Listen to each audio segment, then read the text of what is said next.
বিরতির পর স্বাগত। আজ বিশ্ব রেড ক্রস দিবস। রেড ক্রস দিবস উপলক্ষে ধলাই জেলায় রেড ক্রস সোসাইটির উদ্যোগে এবং আমবাসা পৌর পরিষদের সহযোগিতায় আমবাসা পৌর পরিষদের সেমিনার এবং রক্তদান শিবিরের আয়োজন করা হয়। চারাগাছে জলসিঞ্চনের মধ্য দিয়ে সেমিনার এবং রক্তদান শিবিরের উদ্বোধন করেন আমবাসা পৌর পরিষদের চেয়ারপারসন প্রতিমা মালাকার। উপস্থিত ছিলেন রেড ক্রস সোসাইটির ধলাই জেলার চেয়ারম্যান ডক্টর সুরজিৎ দেববর্মা সহ অন্যান্যরা। এদিনের এই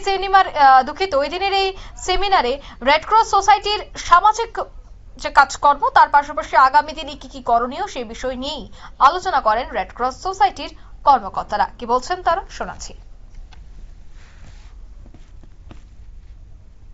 মিউনিসিপাল অফিসে একটা ছোট্ট একটা রেড ক্রস ডে উদযাপন করেছি এবং রক্তদান হিসেবে আমরা কমসে কম এখন অবধি 52 জন লোকের রক্তদান নিয়েছি এবং এই কার্যকলাপটা যারা আরও সুন্দরভাবে ভবিষ্যতে আমরা এগিয়ে নিয়েছি বলে তার জন্য জনগণের কাছকে আমি আহ্বান করছি এবং আমি সকল মিডিয়া ভাই বন্ধুদেরও জানাচ্ছি যে তারা এখানে আসার জন্য আমি সবাইকে অনুরোধ করছি যাতে এই প্রোগ্রামটা যাতে আরও ভবিষ্যতে আমরা সুন্দরভাবে এগিয়ে নিয়ে যেতে পারি সবার সকল কামনা করছি।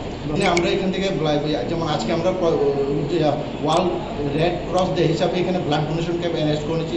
আমাদের আরও ইচ্ছে আছে গন্ডাছড়ার মতো ইন্টেরিয়র প্লেস, ছামনের মতো ইন্টেরিয়র প্লেসে আমরা হেলথ ক্যাম্প করার জন্য ওইসব এলাকায়ও যাতে আমরা কোনো ডিজাস্টার ম্যানেজমেন্ট কোনো কিছু হলে আমাদের কোনো রেড ক্রস থেকে আমরা গিয়ে যাতে হেল্প করতে পারি এগুলি নিয়ে আমরা আগামী দিনে কর্মসূচি পালন করার জন্য চিন্তা ভাবনা করছি।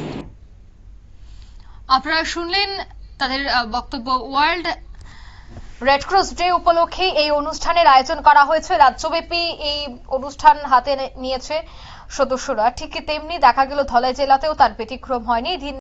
এই অনুষ্ঠানকে কেন্দ্র করে এক রক্তদান শিবিরের আয়োজন করা হয়েছে। মোট 52 জন রক্তদাতা স্বেচ্ছায় রক্তদান করেন।